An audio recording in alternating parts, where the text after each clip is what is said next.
Hello everyone and welcome back to another album review. In this video I'm going to review EXORCISM by Sidewalks and Skeletons.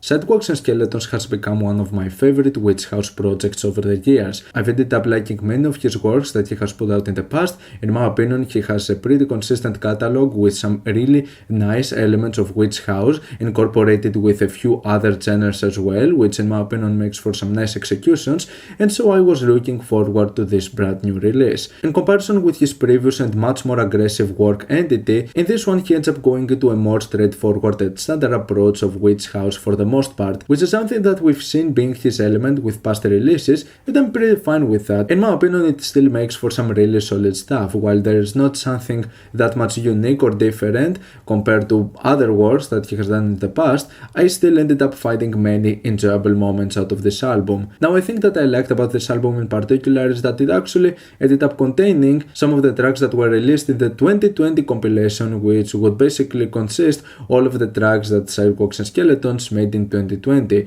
and in my opinion it also contains some of the best tracks that I've heard out of this compilation, with one of them being CYBERCRIMES, one of the tracks that would end up going into a few slightly more aggressive directions, which in my opinion makes for some pretty solid results. And then there is also the track Scope, which was by far my favorite moment out of the compilation, and it's also one of my all-time favorite Sidewalks and Skeletons tracks. This one is a pretty refreshing track, the melodies are awesome, but the thing is that it also goes into some directions of like Memphis rap and Chopped and Screwed, which is something that we haven't seen before with other tracks done by Sidewalks and Skeletons, or just incorporated in this way in witch house in general. So in my opinion it makes for a fascinating result which works amazingly over here. I wouldn't really say it's that much consistent with the rest of the album, as there's not another moment over here that sounds like Scope. There might be a lack of consistency, but I'm still glad that this track ended up being put into the album, because it definitely makes for one of the most standout moments, if not the most standout moment. There is also the track Eternal Rest featuring CASHFORGOLD, which actually ended up being a bit of a grower on me, and actually one of the tracks that I would consider to be one of the most standout moments in the entire album. The main thing I ended up not enjoying that much about this track in particular is the delivery of CASHFORGOLD, which I can't really get that much into, but the instrumental out of this track is excellent. And unfortunately it's kind of the same case with the other track that features CASHFORGOLD, Name in Blood, which is one of the tracks where we see Sidewalks and Skeletons somewhat experimenting with his sound and once again going into a few more aggressive directions. I don't feel though that it's one of the most well executed moments in the album. It was one of the moments where I didn't really find something particularly enjoyable about this track. I just felt that it was a pretty decent idea. I still think that it has some interesting elements about it, but yeah, it was not one of the tracks that left that much of an impression on me. Now the thing is though that when it comes to this album, many of the highlights end up being tracks that we have already heard before, done 2 years ago. And obviously there's nothing wrong with it, but in terms of new material, I think that for the most part we end up getting a pretty standard album with a few really cool elements, but not necessarily something that I would see myself really being head over heels for outside of a few particularly great moments. The introduction Exorcism is a quite fascinating track, but on the other hand it's also kinda messy, as it tries in a very short period of time of only 2 minutes to have so many different change-ups and so many different genres being fused together. Like it has the dark and haunting scenes that you would find in Witch House, but then it goes into somewhat trap directions, then it has sort of a future garage part, and then it's like this really pumped up techno track.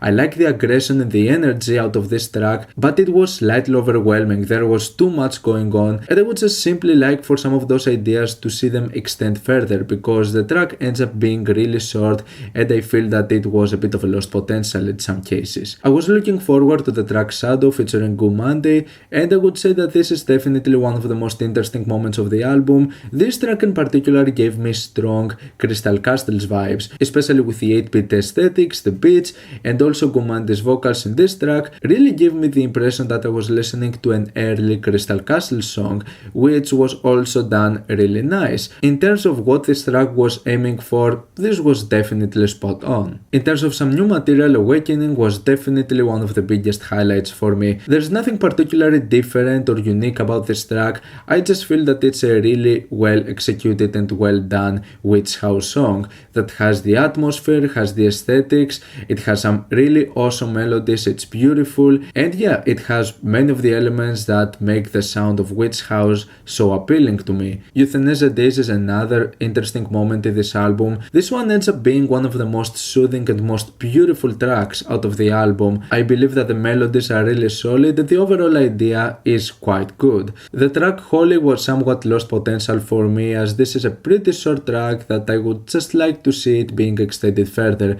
because it has some pretty interesting ideas to it.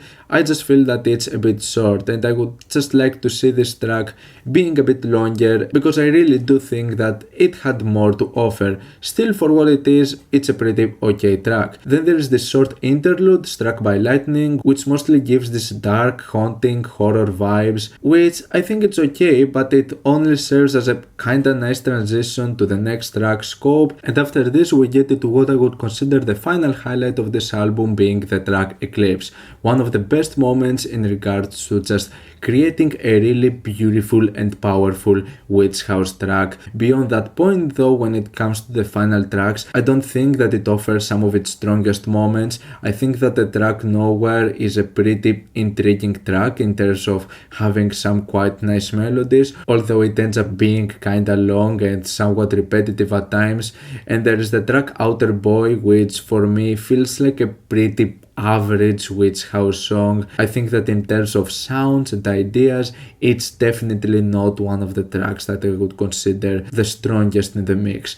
And finally, there's the track Into the Dark, which I feel that one of the interesting parts about this track is the additional vocals of Ferngeyser, and also in terms of the instrumental, it's actually one of the most intriguing and unique instrumentals out of this project. I wouldn't consider this though to be one of the highlights or one of the standout moments in this project. With that being said, what we have over here is a somewhat inconsistent album that mostly feels like a collection of songs, but I still believe that for what it is, we get a pretty solid Sidewalks and Skeletons album. I might not consider this to be one of the strongest works that I've heard in his entire catalog. As an overall experience, it feels somewhat inferior to some of the previous projects, and for the most part it doesn't really take that much risks. It's a more safe and standard and straightforward album. It still manages to work in its benefit though in some respects, as I still managed to find some pretty enjoyable material out of this album. It does contain some of my favorite works in the entire catalog, and obviously I do strongly recommend this work if you are fans of Witch House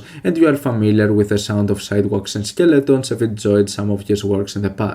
I'm gonna give Exorcism a 7 out of 10. What's your opinion on this album? Like it, dislike it, why, and what do you want me to review next time? Let me know down in the comments. Leave a like if you enjoyed the video, subscribe for more content like this. Thank you for watching, and I'll see you all in the next video.